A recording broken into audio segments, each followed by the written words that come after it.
بسم الله الرحمن الرحيم الحمد لله رب العالمين والعاقبة لأهل التقوى واليقين والصلاة والسلام على أشرف الأنبياء والمرسلين وعلى آله وأصحابه أجمعين وبعد السلام عليكم ورحمة الله وبركاته. بینندگان عزیز و گرامی قدر یوتیوب کانال مرکز اسلامی جمهوری تاجیکستان، امروز ما با شما در موضوع فضیلت و آداب تلاوت قرآن کریم می‌خواهیم صحبت داشته باشیم.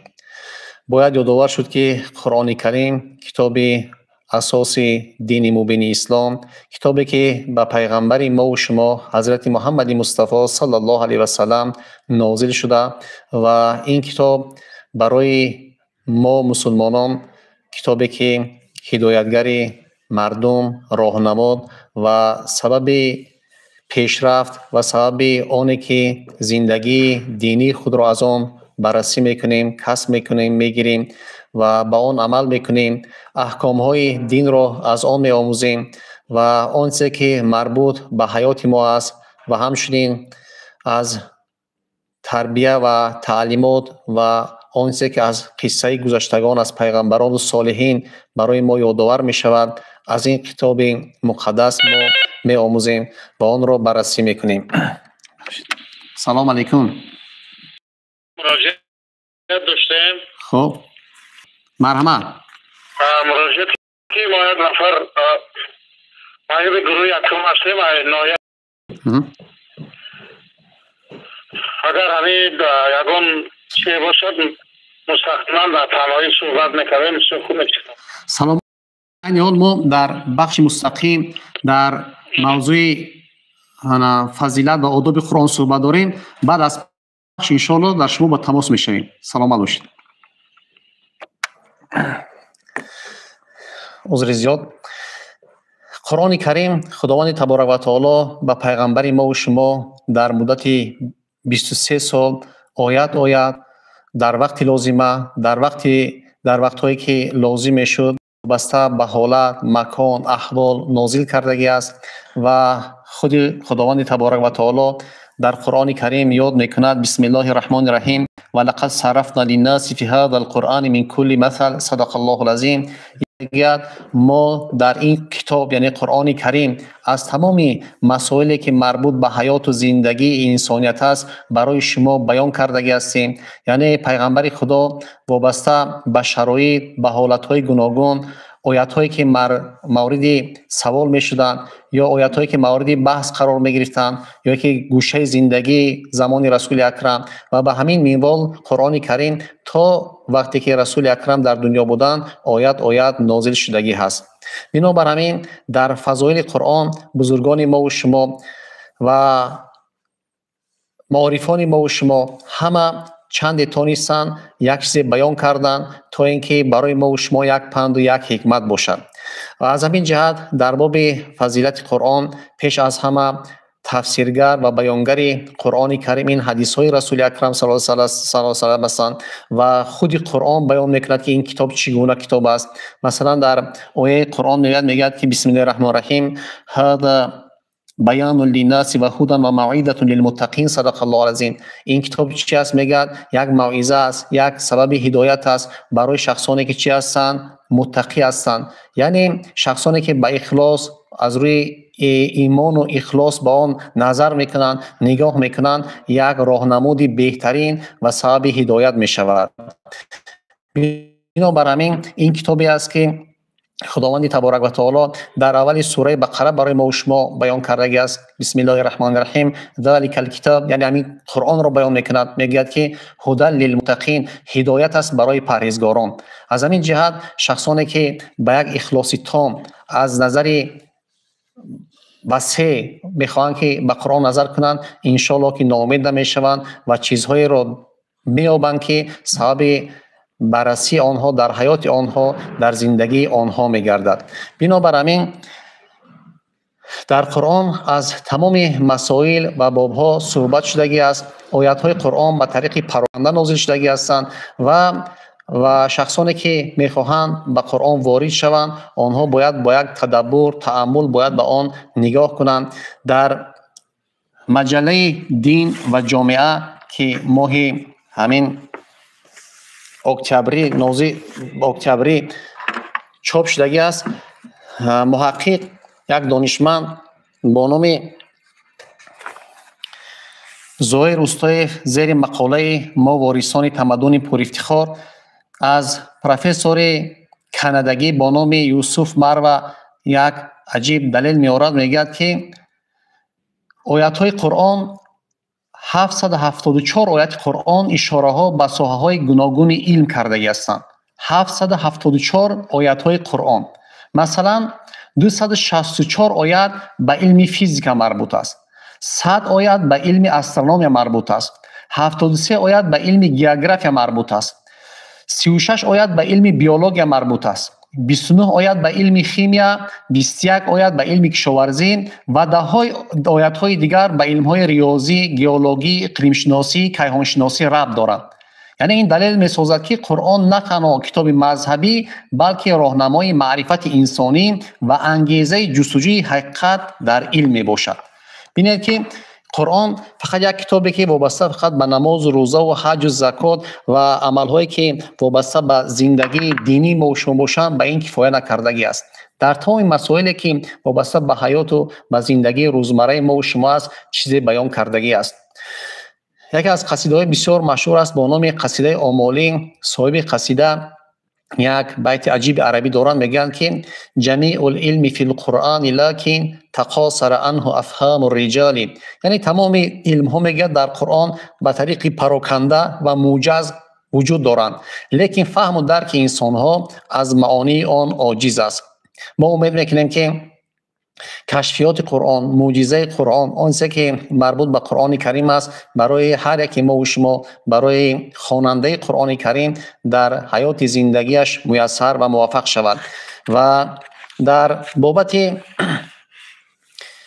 فضایل قرآن چند حدیث رسول اکرم صلی الله علیه و سلم را برای شما میخوانم و آن را به طریق کوتاه شرح و توضیح میدیم که پیغمبر خدا صلی الله علیه و سلم برای ما و شما چی گفته است. در حدیثی که حضرت امام بخاری رحمت الله علیه فرموده است که میگه خیارکم من تعلم القرآن و علمه، یعنی بهترین شما نفرانی هستند که قرآن را خودشان می آموزند و به دیگران می آموزند، یعنی که از معنی و فهم و درک قرآن هم خودشان بهره میگیرند و هم به دیگران آن را تعلیم میدهند. یعنی قرآن یک چیزی است که باید برای تفکر و اندیشه و فهم انسانیت باید که نقش داشته باشد و چقدر که ما قرآن را وقتی که می آموزیم با آن تدبر میکنیم، فکر میکنیم، اندیشه میکنیم، باید یک چیز خوب در ذهن ما و شما خطور کند و آن را ما باید چیکار کنیم؟ بررسی کنیم.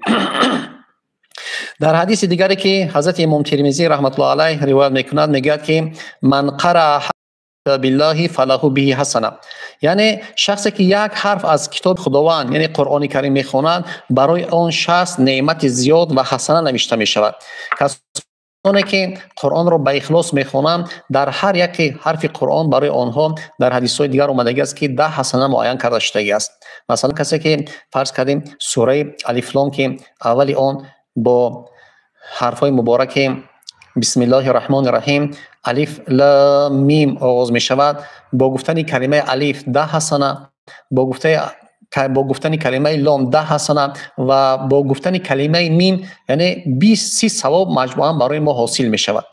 پس کسانی که قرآن را به اخلاص میخوانند در هر حرف قرآن خداوند کریم برای آنها حسنه نوشته میکند. از همین جهت ما باید کوشش کنیم که قرآن را به اخلاص و با اخلاص تام بخوانیم تا اینکه ثواب این همه حسنات و نیکی ها برای ما و شما نوشته و معین کرده شود. و در حدیث دیگری مبارک که حضرت امام مسلم رحمت الله علیه روایت میکنند میگه که اقرأ القرآن فانه یأتی یوم القیامة شفیعا لاصحابه، میگه قرآن را بخوانید زیرا که قرآن در روز قیامت برای نفرانی که آن را میخوانند شفیع میشود. پس ببینید که قرآن هم سبب ثواب در دنیا و هم سبب ثواب در آخرت ما و شما میگردد.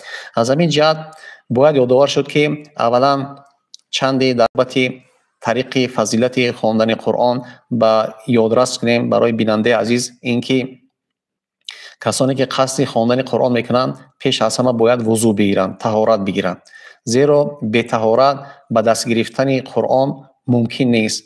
در شریعت ما در بیان میکند که بی طهارت باید قرآن را در دست نگیرند. خداوند تبارک و تعالی در قرآن مجید بیان میکند، میگه بسم الله الرحمن الرحیم لا یمسه الا المطهرون، یعنی که کسانی که طهارت دارند، صاحب طهارت هستند، آنها قرآن را باید چیکار کنند؟ به دست بگیرند و آن را ورق بزنند.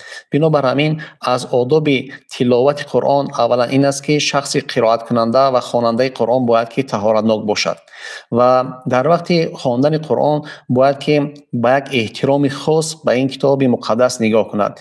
کتاب را باید یک جای گذارد که حداقل باید از زانوها بلندتر باشد، یعنی که برای احترام باید قرآن بلند جای بلندتر باید ایستد و در وقت گشودن قرآن به بسم الله الرحمن الرحیم آن را بگشاید و وقتی که آغاز بس خواندن سوره های قرآن یا آیه های کریمه میکند باید با یک اخلاص تام آن را بخواند و اعتقاد کند که خداوند در همه حرف های آن برایش ثواب نوشته میکند و همچنین وقتی خواندن قرآن باید که با طهارتناک باشد و در نشستن خود حتی که آداب را رعایت کند، یعنی که در وقت خواندن قرآن باید که بسیار با تواضع بشیند و در نشستن باید آداب را رعایت کند. بعضی حالت‌های میشود میبینیم که قرآن را با پایی که دراز است میخوانند، دراز کرده میخوانند.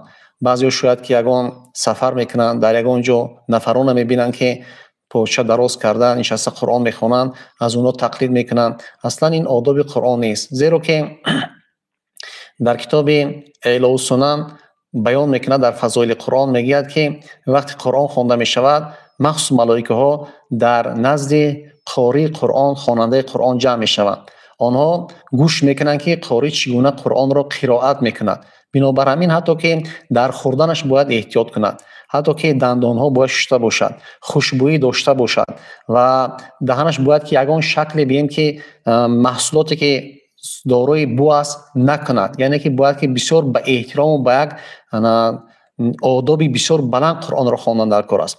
قرآن را باید که وقتی که خوانده می شود بعد از آن دعای کرده می شود، در جمع کردن، گرفته یک جای بلند ماندن باید این احترام ها به جا بیاید.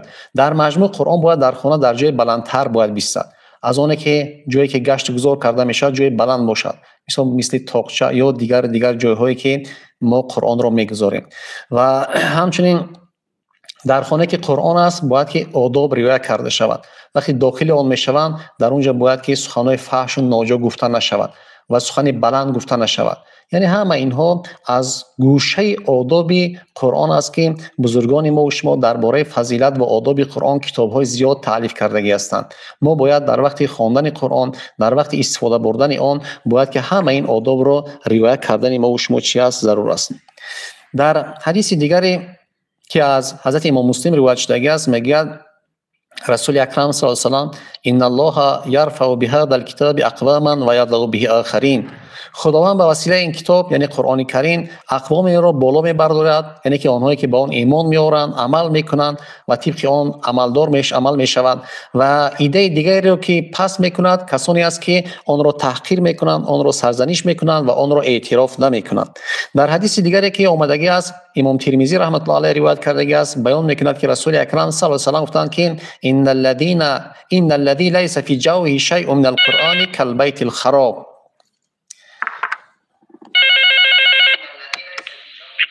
سلام علیکم. سلام علیکم. پیشنهاد بکنم. مرحمت. همه راستی گپ ما چکر بگم همه نمیشود که شورای علمای جمهوری تاجیکستان بر همین حکومت یگان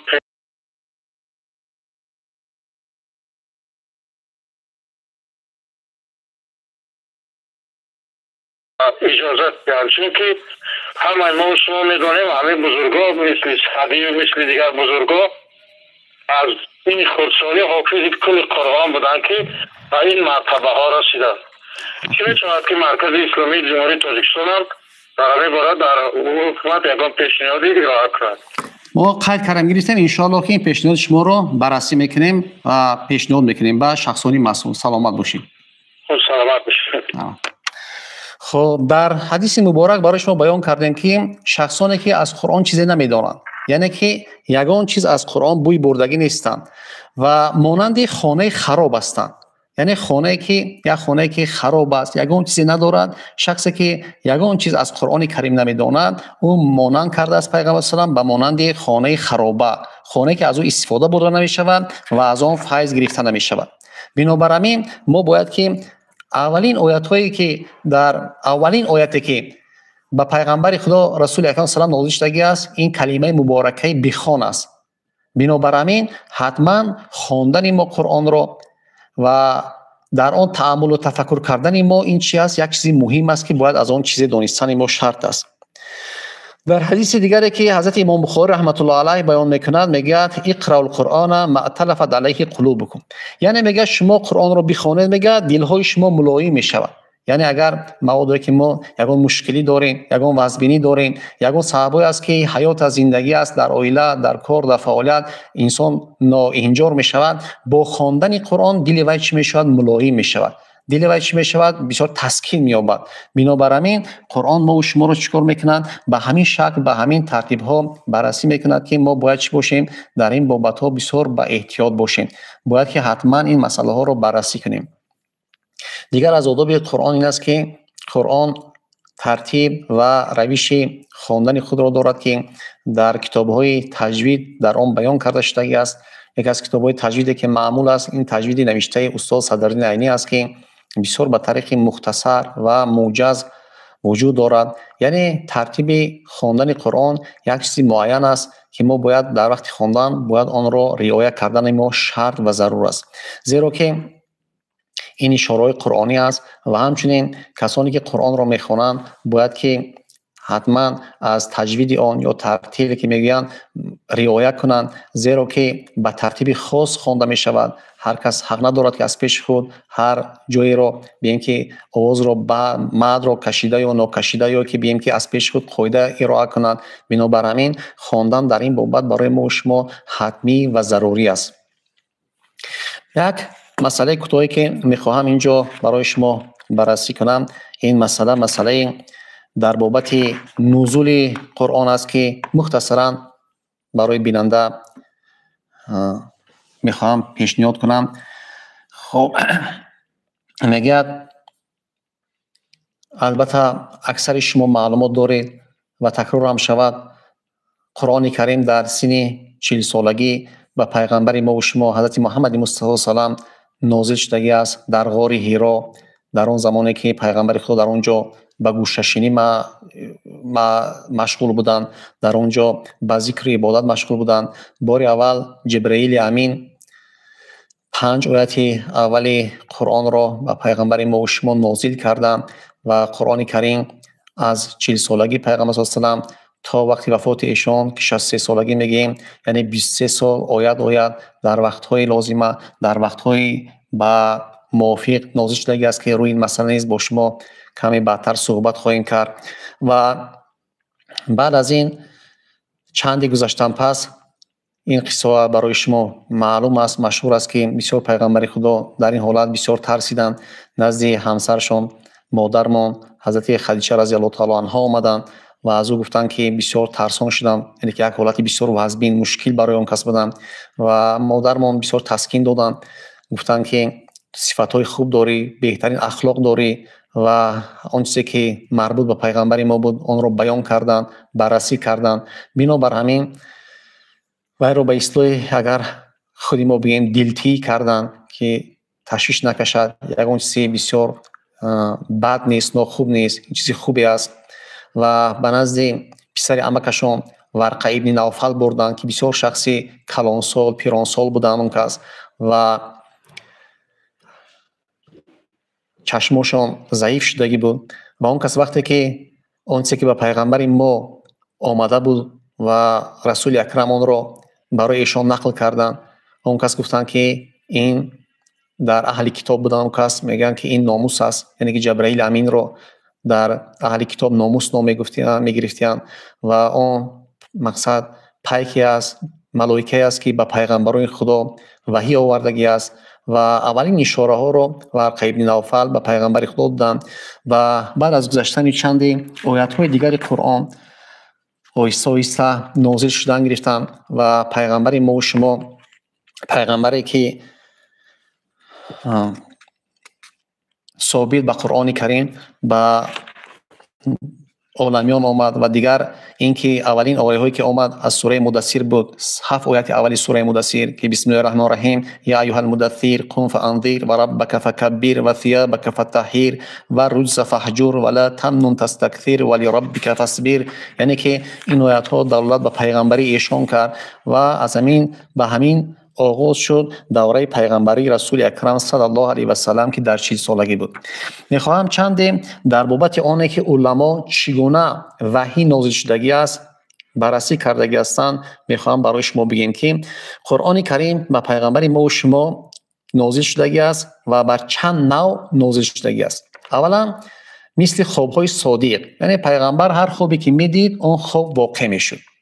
دوم، جبرائیل امین در قلب پیغمبر صلی الله علیه و سلم وحی رو القا میکرد و پیغمبر آن رو نمیدید. یعنی هم یک شکل می اومد که حضرت جبرائیل امین در دل پیغمبر آن رو چیکار میکرد، جای میکرد و رسول اکرم کسی رو یگان چیز رو نمیدید. سوم، جبرائیل امین به صورت مرد من از پیغمبر صلی الله علیه و سلم می اومد و با او گفتگو میکرد تا اینکه پیغمبر گفته هایش رو حفظ کند. بیشتر به صورت یک صحابه بسیار زیبا با نام دهیه کلبی می اومد، اون چیزی که در سرچشمه ها برای ما و شما بیان شدگی است. چهارم شکلی که وحی به پیغمبر ما و شما می اومد میگوید گاه با مثل آواز زنگوله می اومد که آن دشوارترین انواع وحی بود. لبا گوش میکنیم. السلام علیکم و رحمت الله. و علیکم السلام. سلامت باشید. رحمت. گوش میکنیم شما رو. ما خیلی جوانا خوشحال هستیم که چنین علماها داریم که ما جوانای برای هلال برای ما نشان میدهند. سلامت باشید. ما از سوال داشتیم. مرحمت. سوال یکم همین که درباره همین مکتب‌های قرائت معلومات میداده. انا دویم سوال همین که درباره ترجمه و شکل‌های آن معلومات میداده برای ما جوانها شروع کردن میفهمونده. سلامت باشید. درباره مکتب‌های قرائت و درباره ترجمه‌های قرآن. ترجمه و شکل‌هاش. قبول ان شاء الله. سلامت باشید. سلامت باشید. خب اومدیم که بعضا وحی مانند آواز زنگوله می آمد که دشوارترین انواع وحی بود میگد. حتی پیشانی مبارک رسول اکرم در همون روزها، یعنی که روزایی که بعضا روزای سرد خنک بود، پیشانیشون عرق میکرد. باره در وقت نزول همین شکل وحی میگد سر مبارک به رسول اکرم سلام بالای زانوی زید بن ثابت رضی الله تعالی عنه بود. زید میگوید که از وزبینی وحی خیال کردم که پایهایم با این پایهایم هرگز گشته نمیتوانم. پنجم، شکل آمدن وحی، گاه پیغمبر وحی را از جبرائیل قبول میکرد و گاهی که به صورت اصلی خودی او بود. صورت اصلی جبرائیل امین در سیره ها آمدگی است. و ششم، شب معراج رسول اکرم صلی الله علیه و سلم در بالای آسمان ها به واسطه با جبرائیل امین چیکار کردگی است؟ صحبت کردگی است و او چیکار کردگی است؟ همون مسئله نماز پنجگانه که برای ما و شما مقرر شدگی است در همون است. هفتم، کلام خداوند و پیغمبران به واسطه ملک مثل گفتگوی خدا با موسی خب به شکل همین آمدگی است. یعنی گوناگون بودن نزول وحی و با گوناگون بودن تقاضای آن بود. مثلا میگه اگر نزول وحی وعید و بشارت می بود، جبرائیل به صورت آدم می آمد و اگر نزول وحی به وعید می بود مثل آواز زنگوله می آمد. کتاب خزینه الاسرار. یعنی آن آمدن وحی مربوط به مضمون وحی بود. یعنی چگونه که وحی می آمد، اگر یعنی که در وعد میشید، در بشارت جنت میشید، اعمال خوب میشید، به صورت مثال فرض کنید دهیه کلبی یا شکل دیگر می اومد با پیغمبر خدا چیکار میکرد؟ القا میکرد و گفتگو میکرد. اگر درباره وعید میشید، درباره مثال دیگر مسائلی که مربوط به آن میشد، بسیار میگه چی میاد مشکل می اومد که رسول اکرم در همون چی میکشید، مثلا حتی که در روزهای وزین، در روزهای خنکی حتی چیکار میکرد؟ عرق میکرد. و مسئله دیگری که وابسته به موضوع ما است، اینجا بعضا در شبکه‌های اجتماعی دیده میشود که بعضی طایفه ها یا گروه هایی که همین مسئله رو به شکل دیگر، به نوع دیگر میخوام بیان کنند. این مسئله جمع‌آوری قرآن است. ما میدونیم چقدر که برای شما بیان کردیم، خداوند کریم در سوره اسراء آیه 106 میگوید که بسم الله الرحمن الرحیم و قرآن فرقناه لتقرأ علی الناس علی مکث و نزلناه تنزیلا. صدق الله. و قرآن را پراکنده نازل کردیم تا بخوانی آن را به مردم به تعنی و نازل کردیم قرآن را یک آیت بعد آیت دیگر.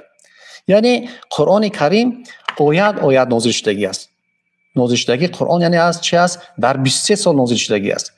بنابر همین در وقت لازمه و در جای لازمه نازل شدگی است.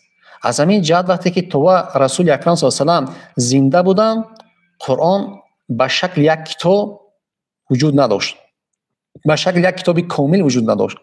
بنابر همین آن را قاریان حفظ میکردند، هر جا می نوشتند به طریق پراکنده. وقتی رسول اکرم صلی الله علیه و سلم از دنیا گذشتند، معلوم شد که دیگر قرآن نمیآید، زیرا که پیغمبر دیگر در دنیا موجود نبودند. از همین جهت بعد از وفات رسول اکرم در دوران خلیفه اول قرآن را جمع آوری کنیم، زیرا که قرآن در دل حافظان قرآن در روی بین که تخته پاره و کاغذ و دیگر چیزها است و همین رو باید ما جمع آوری کنیم، زیرا که اگر که همین وضعیت همیشه رفتن گیرد شاید که قاریان قرآن کمتر میمونند و این مسئله برای ما و شما مشکلی میشد. میگه در کتاب صحیح بخاری این موضوع بسیار به طریق وسیع بررسی شدگی است. زید بن ثابت رضی الله تعالی عنه روایت میکند که در عرفه جنگ یمامه مرا دعوت کردند. میگه وقتی که رفتم، میگه حضرت ابوبکر و حضرت عمر رضی الله تعالی عنهما هر اینجا نشستگی بودند و آنها میگه همین مسئله جمع آوری قرآن را بررسی کردند و اون چه که اندیشه آنها بود برای ما بیان کردند. میگه ما میگه این مسئله رو میگه قبول نکردم، گفتم که اولا که این کار مشکل است و بعضی مسائلی که وابسته به آن بود در آنجا بیان میکند و خلاصه میگه که آن چیزی رو که خداوند به دل ابوبکر و عمر رضی الله تعالی عنهم انداختگی بود به دل من نیز انداخت. یعنی من به همین اندیشه شدم که باید قرآن جمع آوری کرده شود. برای چه زید بن ثابت اگر سوال شود؟ برای اینکه از جمله صحابه‌ای بود که این کس آخر کاتب وحی بودند و بسیار ذهنی فوق العاده داشتند. در کتاب صحیح مسلم یک باب علاوه در فضیلت ایشان است. در آنجا بیان می شود که در مدت 17-18 روز زبان عبری را از خود کرده بودند، زبان یهودی را از خود کرده گرفتگی بودند با دستور رسول اکرم صلی الله علیه و سلم. یعنی که در همون زمانان زبان عبری، بربری، فارسی، قبطی، زبانهایی که در اطراف نیم جزیره عرب بود، همه آنها را از خود کرده بودند و با آن زبانها صحبت میکردند و تکلم میکردند. یعنی این شخصی بسیار استعدادی بلند علمی بود داشتند و همچنین قاری کل قرآن بودند و اشاره است که رسول اکرم گفته است که در میان شما علمی فرعی است، یعنی علمی ترکه میگیم ما و شما. زید بن ثابت بسیار چی است؟ مقصد متخصص خوب است، یعنی که برای اون کس ترجیح داده بودن همین مسئله رو و از همین جهت همین کس رو انتخاب کردن، دستور دادن و او کس مسئول شدن. میگه قرآن رو میگه از زبان قاریان، میگه اون چیزی که نوشته شده بود بالای ورق، پوست، کاغذ، حتی سنگ ها و بخصوص اساسا با طریق میگیم که جمع آوردن و نوشتن قرآن رو جمع کردن. اینجا اگر ممکن در ذهن بیننده چیزی افتاد، این خیلی شکل جمع همین خیلی بود که یک کس فرض کردن سوره اخلاص رو میومد شاهدی میداد که من همین سوره اخلاص رو از پیغمبر صلی الله علیه و سلم آموختگی هستم، همراهش دو شاهد می آورد. هرچند که همین همش کس میدونست، یعنی که دو شاهد می آورد اون کدام آیتی نباشد، کدام میگیم که سوره نباشد، در حالی که میگیم که از صحابه‌ای که ابی بن کعب رضی الله تعالی عنه، حضرت علی، حضرت عثمان و حضرت عبدالله بن مسعود ده ها صحابه بودن که کل قرآن رو از یاد میدونستن، لیکن هر یک آیتی که می آوردن با شاهد آوردن اون رو چیکار میکردن؟ بیان میکردن و بعد از اون زید بن ثابت مینوشت. ببخشید. السلام علیکم، گوش میکنیم. سلام علیکم رحمت الله. و علیکم السلام. شده یک سوالی داشتیم. مرحبا. میگفتید که قرآن خواندن یا قرآن آموختن ما رو چی می‌آموزد؟ اصلا همون قرآن یاد کردن چی فایده میگیریم؟ خب قبول. یک سوال دیگر است. تمام. رحمت سلامت باشین.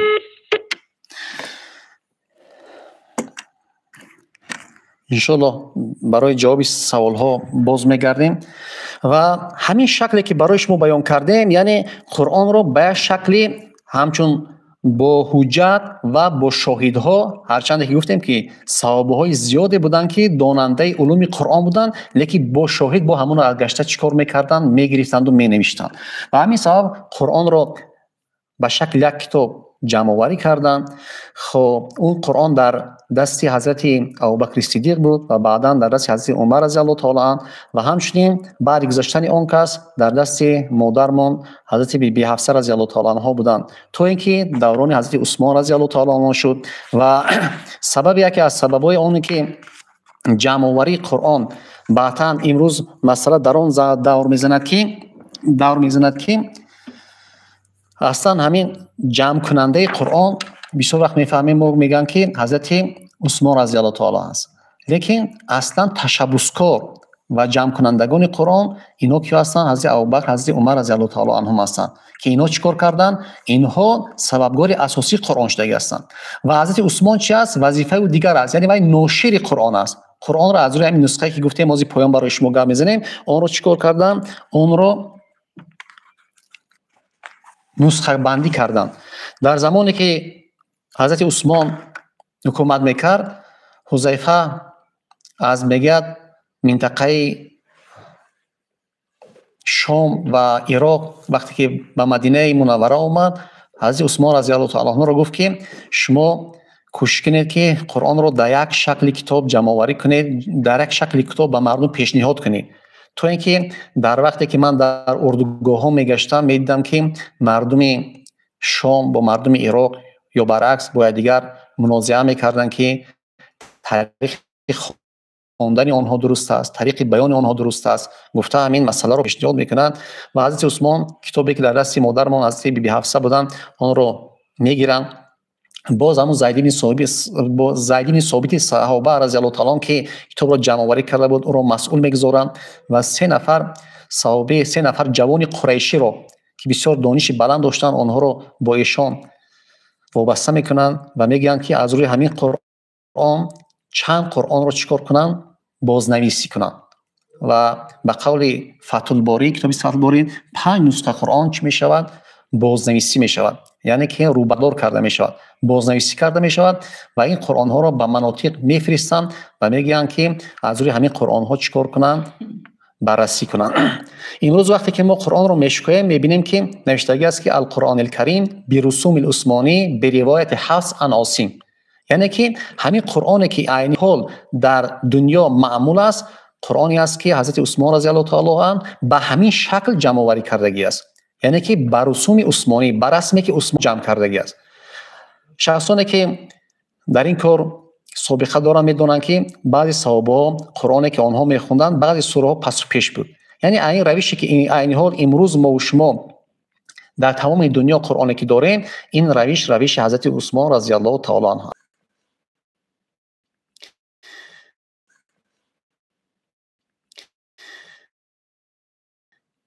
یکی از آیات‌های سوره توبه رو به پیوندک واو نویسن.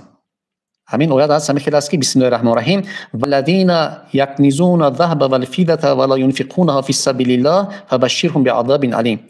همین کلمه والذین رو الذین گفتن می نویسیم. حضرت ابی بن کعب بسیار اختلاف کرد، گفت که تو اگر همین کلمه، یعنی که همین حرف پیوندک واو رو، کلمه و رو اگر ننویسید، من شمشیر رو میگیرم و با شما جنگ میکنم.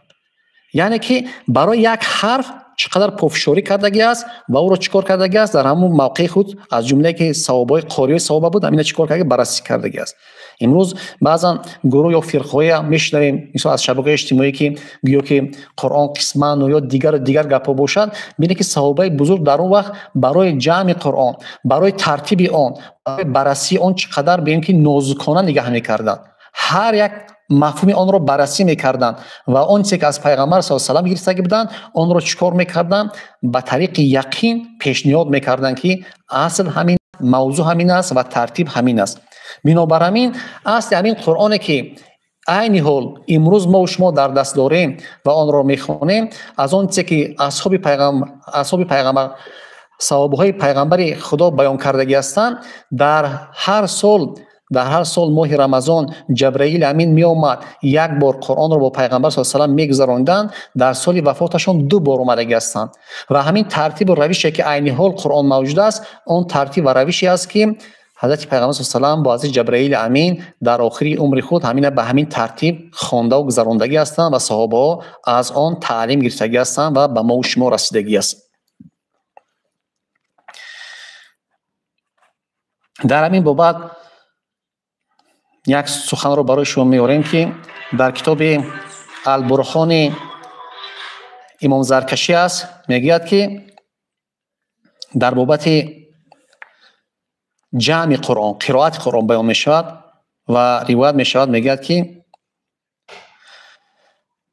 روایت است که حضرت علی کرم الله وجهه گفت که خدا رحمت کند ابوبکر را، وی اولین شخصی است که جمع کرده است قرآن را بین لوحین.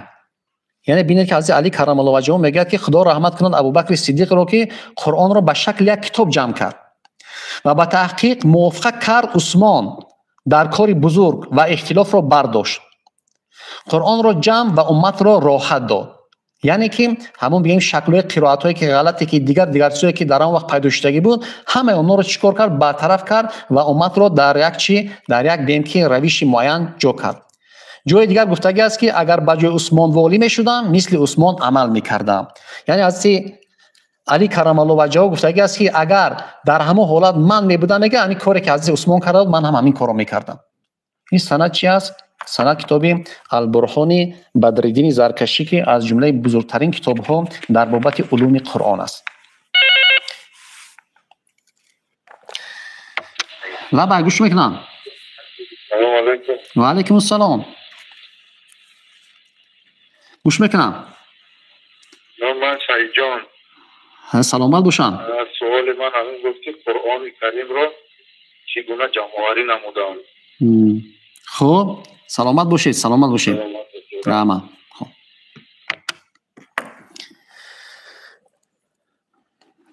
مسئله دیگری که وابسته به سوال پیشتره بود، میخوام کوتاهک برای آن نیز یک فکر و اندیشه خود را بیان کنم. این است که ترکیب قرآن، یعنی که قرآن از ترکیبات آن چگونه است. خب پیش از آنی که ما باید که وارد قرآن شویم، یکی از مسائل های مهمی که ما باید حتما دانستن شرط است، این سبب نزول آیات های قرآن است. یک علم علاهیده است با نام اسباب نزول مشهور است و بزرگان گذشته ما کتاب‌های زیاد در این بابت تالیف کرده هستند با نام کتاب اسباب نزول، یعنی سبب نازل شوی آیات ها. یعنی پشت هر آیت یک تاریخ، یک واقعه و یک بگیم که مسئله وجود دارد.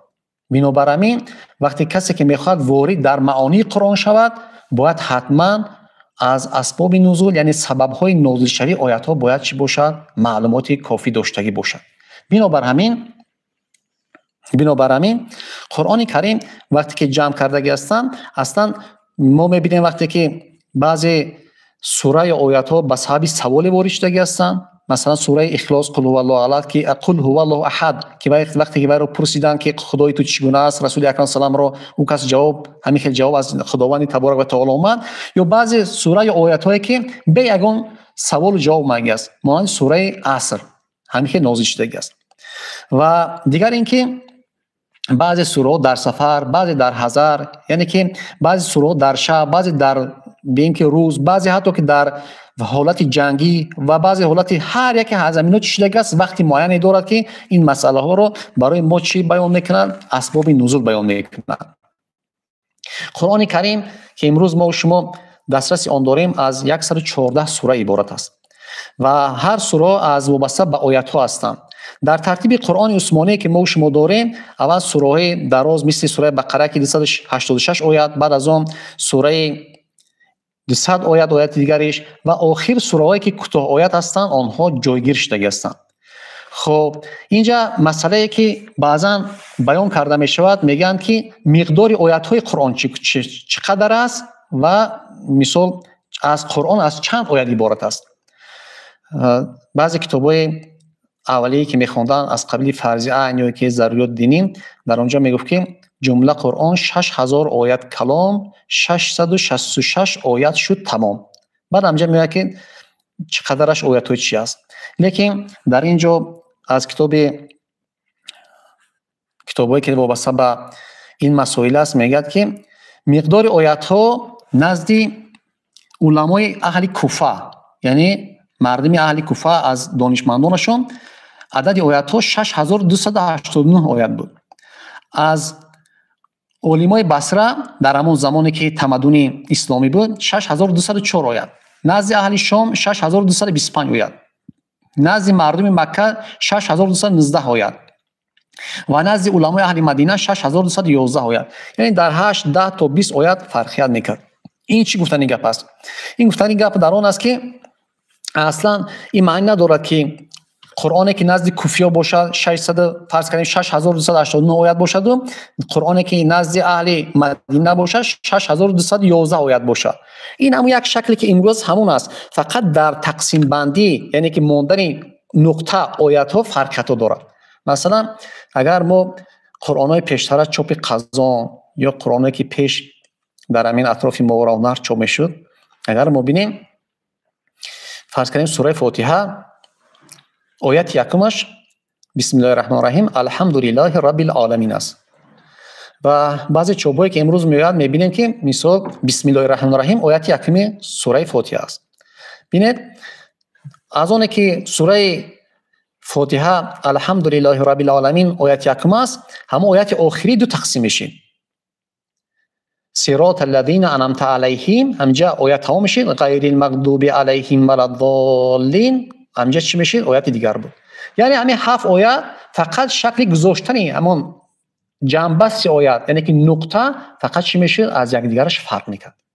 یعنی اونی که میگن که نزد اهل بصره قدر، اهل کوفه قدر، اهل مدینه قدر، همش همین یگان حرف زیاد و کم نیست، فقط جا به جا گذاری وقفه، یعنی که ایستادن همونا یا نقطه که امروز ما شما میگیم فرقیت در انمینا بود. اینه که مثال آیات ها زیاد و کم شدگی باشن. و دیگر اون چیزی است که بررسی میشود. اگر شما سوره قرآن رو دیده باشید، اگر در بعض در میانه مثال نام سوره نوشته باشد، در یک قسمت دیگه سوره یا مکی نوشته است یا که مدنی نوشته است. یعنی سوره مکی است یا مدنی است. این چی معنی دارد؟ معنی اون است که سوره‌ای که پیش از هجرت رسول اکرم صلی الله علیه و سلم نازل شده هستند، اون سوره مکی است، و سوره‌ای که بعد هجرت رسول اکرم صلی الله علیه و سلم نازل شده هستند، اون سوره چی هستند؟ مدینگی هستند. و آنچه که در کتاب نورالیقین محمد خضری بیان میکنند میگه که 92 تا سوره ها مکی هستند و 22 تایشان سوره های مدینگی هستند. برای ترکیب قسمت های قرآن آنچه که وابستگی دارد، بهترین کتابایی که دانشمندان نوشته هستند از قبیل کتاب البرهان فی علوم القرآن بدرالدین زرکشی است و کتاب دیگر با نام الاتقان فی علوم القرآن جلال الدین سیوطی است که در همین موضوعی که ما مختصر به طریق موجز برای شما بیان کردیم بسیار به طریق وسیع و بسیار بیان کرده هستند، بسیار مکمل بیان کرده هستند. اینجا برادر سوال دادن در بابت مکتب های قرائت، یعنی که مکتب‌های قرائت، یعنی شکلایی که مکتب‌های قرائت شدگی است همونا خواستن بپرسن. ما و شما میدونیم که مکتب‌های بسیار مشهور قرائت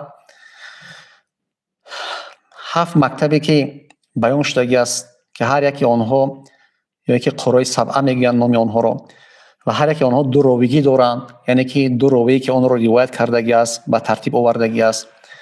و چلی که در همین بابت نیز حضرت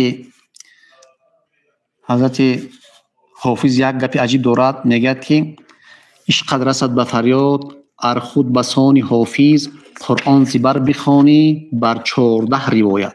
یعنی که حضرت حافظ همچنان قاری بزرگ قرآنی بود که قرآن را به 14 روایت قرائت میکرد. عشق رسد به فریاد ار خود بسانی حافظ قرآن زبر بخوانی بر 14 روایت.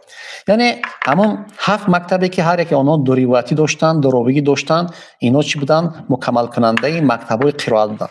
من مختصرا نام همین 7 قاره بزرگ رو برای شما یک بار یادرس میکنم که یکی از اینها عبدالله ابن عامر دمشقی است و دومیش عبدالله ابن کثیر مکی است، سومش عاصم کوفی است و چهارم آنها زبان بصری است ابو عمرو، پنجم حمزه ابن حبیب کوفی است، ششم نافع مدنی است و هفتم آنها باشد علی کسایی است. من اینجا فقط درباره یک نفر آنها میستم، عاصم کوفی. به خاطر چی؟ به خاطر که همین قرآنایی که این حال ما در دست داریم همجا بین نوشته است که به روایت حفص عن عاصم، به روایت همین قرآنی که در دست ما و شما است، به روایت از همین قاره بزرگ حفص است که او کی است؟ راوی چی است؟ عاصم است. همین عاصم کوفی است که این حال میگه در تمام دنیا کتابی که از همون اول تا به امروز شکل نوشته همون معمول شدگی است، قرائت کی است؟ عاصم است. و گفته می شود که البته عاصم این به واسطه استادان خود از دو صحابی بزرگ، یک از علی کرم الله وجهه و دیگر از عبدالله ابن مسعود رضی الله تعالی عنه قرائت رو گرفتگی است. یعنی قرائتی که اینها گرفتگی هستند رفته به صحابه پیغمبر صلی الله علیه و آله میرسد. هر یک مکتبی که اینجا برای شما چیکار کردیم مختصر بیان کردیم. فقط در کتابا میاد که میگه اصلی مصاحف رو که نوع اصلی معمولی در کتابت است موافق قرائت عاصم نوشته و قرائت هر یک از قرای دیگر رو به تعیین اسم قاری آن به خط سرخ در حواشی می نوشتند. یعنی که همین اساس متن قبول شدگی بود و رسم شدگی بود که به روایت عاصم است و قرائت های دیگری که بیان کردیم آنها رو به خط سرخ در حواشی می نویسند که در همینجا مثال چی فرقیت دارد. من یک مثال بگویم که یک فهمای عامه برای شما گفت زنم. در پاره آخر قرآن فرض کنیم سوره الهمزه همین که سر می شود بسم الله الرحمن الرحیم ویل لکل همزه لمزه الذی جمع مالا و عدده. صدق الله.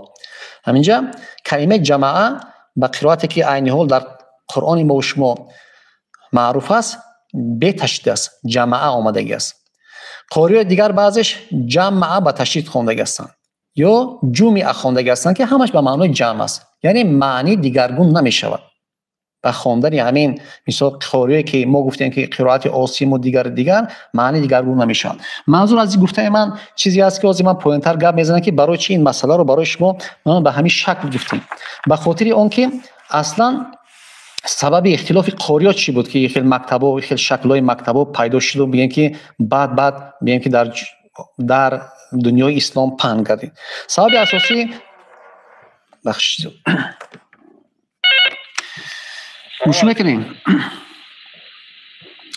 سلام علیکم. علیکم سلام. آخه داملو یک سوال دارم ممکنه؟ مرحمت. همین قرآن گوش کردن چی ثوابیت داره؟ سلامت باشید. خب سبب‌های پیدایش مکتب‌های قرائت اصلا اون بود که همون قرآنی رو که در دوره حضرت عثمان رضی الله تعالی عنه نوشتن و 5 نسخه که صاحب فتح الباری یاد میکند که به شهرهای کلان فرستادن، همین قرآن ها به خط کوفی نوشته شدن و یگان شکل نقطه در آن وجود ندارد. مثلا حرف ب از ت یا از س فرق نمیکند، یا حرف جیم از ه و خ همش ب نقطه است. بنابر همین سبب در همین روش خواندن قرائت قرآن مکتبا پیدا شد. یعنی که هر یک مثال گویش هایی که بود، گویش گفته به معنی لهجه یا بیاناتی که بود که در همون بین سرزمین های عرب نشین، همین گویش ها چیکار میکردن؟ از دیگر بعضی حالت ها فرق میکردن. بنابراین از اون مثالی که برای شما آوردیم یک کلمه جمعه رو هم به تشدید خواندن یا هم به ضمه خواندن، جمعه خواندن. به خاطر چی است؟ به خاطر گویش ها از دیگر فرق میکرد. از همین سبب چی میشد؟ مثال اختلاف در چی میشد؟ در خواندن قرائت شد و مکتب‌های قرائت به وجود آمد. لیکن این مکتب‌های قرائت که به وجود آمدگی است، هر یک مکتب‌هایی که آنها آمدگی است، اونچه که جلال‌الدین سیوطی در کتاب الاتقان بیان کردگی است، میگه که بهترین سخن درباره قرائت ها همان است که استاد اساطی است. یعنی که استاد قاریان ابوالخیر ابن جزری در اول کتاب خود النشر گفته است. چی گفته است؟ گفته است که هر قرائت صحیح دارای 3 شرط است. یعنی که همین چیزی که محدث ها شرط های خود را دارند در گرفتن علم حدیث، قاریان نیز شرط های خود را دارند. میگه 3 شرط است. چی است؟ که مطابقت با قواعد عربی کنند، موافقت با یکی از نسخه های قرآن عثمانی کنند و سندش صحیح باشد. یعنی میگه که ابن جزری در این فصل چندین بحثی مهم کردگی است که مطلب آن چی است؟ بسیار محکم و مستحکم است. یعنی برای گرفتن همین سندهای قرائت هم باید چی است؟ مکتب های معین است، خب علمی معین است، شخص های معین او متخصص میشوند و با آن چیکار میکنن؟ کار میکنن. من این مسئله قرائت های قرآن رو وقتی که چند ماه پیشتر در شبکه‌های اجتماعی میبخشید گوش میکنیم. لبای السلام علیکم. و علیکم السلام. جناب محترم یک سوال داشتیم. مرحمت. بهترین وقت برای تلاوت قرآن کدام وقت است؟ بهترین وقت. سلامت باشید. از این مسئله شما گپ بزنیم. خدا خیر. سلام باشید. خب موضوع این است که در شبکه‌های اجتماعی چند پیشتر صحبت 2 نفر فارسی زبان‌ها رو دیدم که بحث می‌کردن در بابت همین نوع قرائتی که امروز ما برای شما بیان کردیم به طریق مختصر، و هر یک همینا رو قرآن علاهیده میگفتن که در صدر اسلام قرآن‌های زیادی بودن که از دیگر فرق می‌کردن، با معنی و مضمون فرق می‌کردن میگفتن.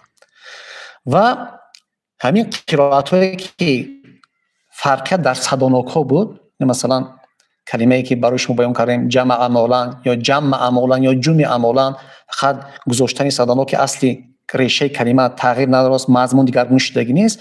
همین گرفته هر یک از اینا رو یک قرآن علاوه کرده هستند و آنها به خود دلیل میارن، سندای بیم که خود میگن که این قرآنی که به صورت یک کتاب معین در اومده است در 100 سالها در اومده است.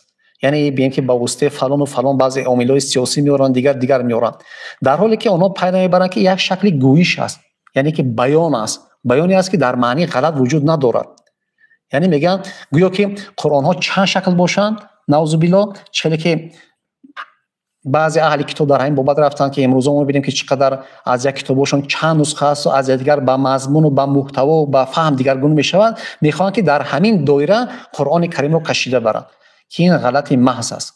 کسایی که اگر از همین ترتیب قرائت و قرائت بندی اگر خبردار باشند، این چیزا برای آنها مفهوم است. لیکن این سببی که یک مثال میارن، میگه سال 1924 میگن در قاهره میگن یک قرآنی نسخه قدیمتر را میگه چاپ کردن، میگه که زیاده از 1 میلیون میگه چیز خریدار پیدا کرد و مردم برای تلاش کردن. این قرائت همون قرآنی که با قرائت امام ورش شدگی بود است، چاپ شدگی است، همه چاپ کردگی بودن.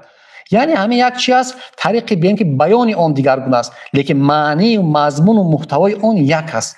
همین روش چی است؟ حضرت عثمان است و همین شکل همون شکل است. فقط چیزی که گفتیم گویش هایی که حتی در تاجیکستان عزیز ما ببینیم که چند منطقه گویش های خاص شیرین خود را دارند.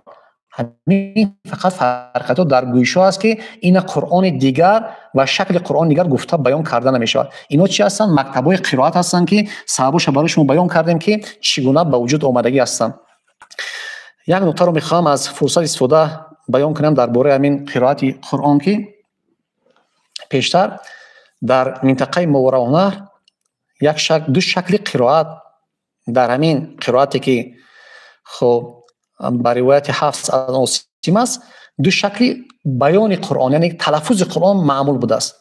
یک شکل در همین اصطلاح مردمی شکل قرائت غنمی میگفتند و دیگرش قرائت بقری میگفتند.